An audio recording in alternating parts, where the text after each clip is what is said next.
Friends, welcome to secret of சமையல். இன்னைக்கு நம்ம பார்க்க போகிறது ஒரு வித்தியாசமான முட்டை ஃப்ரை ரெசிபி. இது வந்துட்டு Pallipalayam egg fry. Pallipalayam chicken சாப்பிட்ருப்பீங்க, பள்ளிப்பாளையம் முட்டை ட்ரை பண்ணியிருக்கீங்களா அப்படின்னு எனக்கு தெரியல. கண்டிப்பாக இதை வந்து ட்ரை பண்ணி பாருங்கள். ரொம்பவே சூப்பரான ஒரு ரெசிபி இது. இதை சப்பாத்திக்கு சைடிஷாக நீங்கள் யூஸ் பண்ணலாம், இல்லை ரசம் சாதம், சாம்பார் சாதம், அந்த மாதிரி ரைஸ் வெரைட்டிஸ்க்கு கூட வச்சு சாப்பிடலாம். ரொம்பவே சூப்பராக இருக்கும். சரி வாங்க, இப்போ இந்த டேஸ்டியான காரசாரமான பள்ளிப்பாளையம் முட்டை வறுவல் எப்படி செய்யலாம் அப்படின்னு நம்ம பார்க்கலாம். ஒரு 5 மிளகாய் எடுத்திருக்கேன் நான். இதுலேருந்து நம்ம விதையை நீக்கிடலாம். ஏன்னா காரமாக இருக்கும் விதை, அதனால நம்ம விதையை வந்துட்டு நீக்கிடலாம். அதில் விதையை நீக்கிட்டு இந்த மாதிரி ஒரு கப்பில் போட்டுக்கோங்க. இது உங்களுக்கு ஸ்பைசியாக இருந்தால் பரவாயில்ல அப்படின்னா நீங்கள் விதையோடையே சேர்த்திக்கலாம். இந்த மிளகா ரொம்ப காரம், விதையோடய போட்டோம்னா பயங்கரமாக அலறும். அதனால நான் இவ்வளோ போட போகிறதில்ல.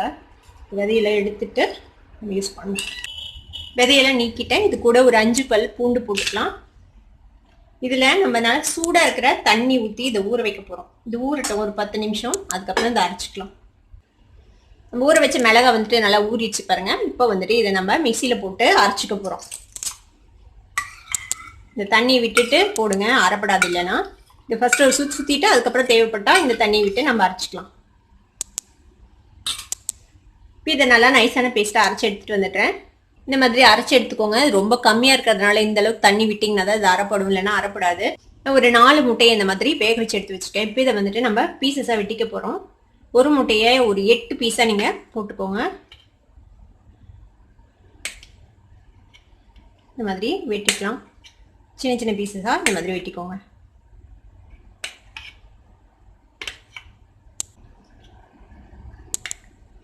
இந்த மாதிரி எல்லா முட்டையும் பீஸ் பண்ணி வச்சுக்கோங்க.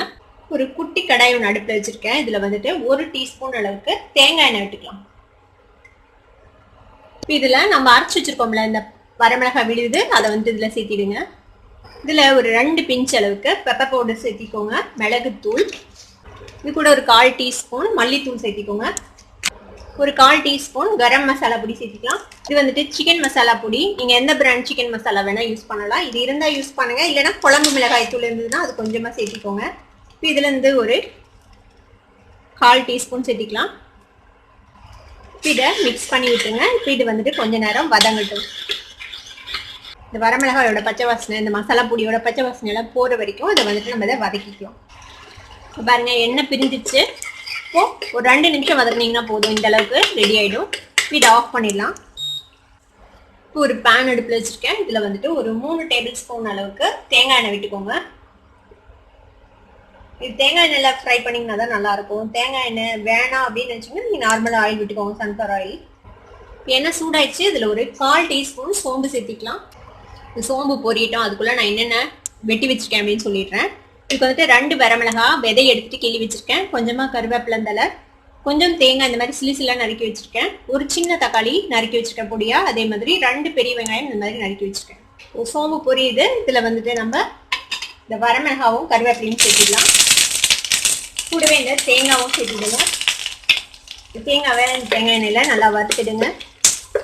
லேசாக கலர் மாறணும் தேங்காய், அது வரைக்கும் வறுத்துக்கலாம். பாருங்க, தேங்காய் லேசாக நிறம் மாறிடுச்சு. இப்போ இதில் நம்ம வெட்டி வச்சுருக்கிற இந்த வெங்காயத்தை சேர்த்திடலாம். வெங்காயத்தை வதக்கி விட்டுருங்க.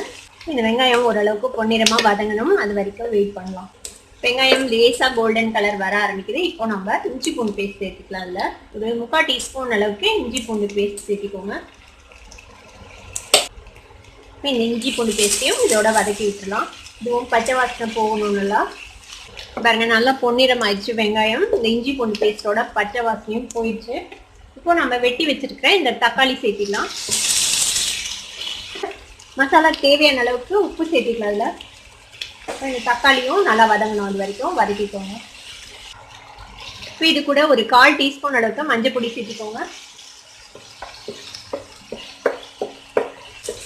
பாருங்க, தக்காளி ஓரளவுக்கு வதங்கிடுச்சு. ரொம்ப மேஷ் ஆகல, ஆனால் சாஃப்ட் ஆயிடுச்சு தக்காளி.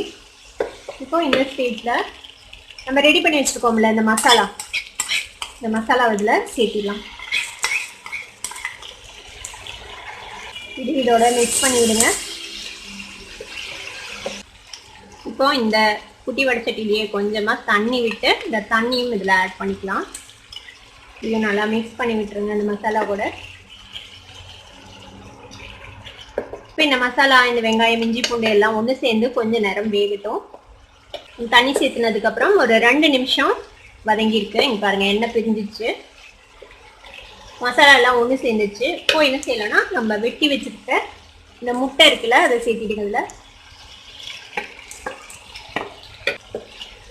இதை இதோட சேர்த்து மிக்ஸ் பண்ணிவிடுங்க. ஸோ உங்களுக்கு இன்னும் கொஞ்சம் கிரேவியாக வேணும் அப்படின்னு நினச்சிங்கன்னா இன்னும் கொஞ்சம் தண்ணி சேர்த்துலாம் இதில். இல்லை இது செமி கிரேவியாக இப்படியே இருக்கட்டும் அப்படின்னு நினச்சிங்கன்னா இப்படியே விட்டுடலாம். பொதுவாக பள்ளிப்பாளையம் வந்துட்டு கொஞ்சம் ட்ரையாக தான் இருக்கும்.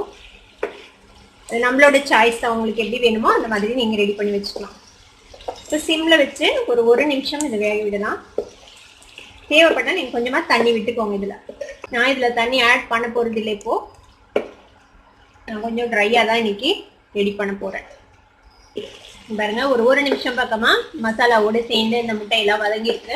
அவ்வளோதான், நம்மளோட காரசாரமான எக் பள்ளிப்பாளையம் இப்போ ரெடி ஆயிடுச்சு. இதுக்கு மேலே நம்ம கொத்தமல்லி தழை போட்டுடலாம்.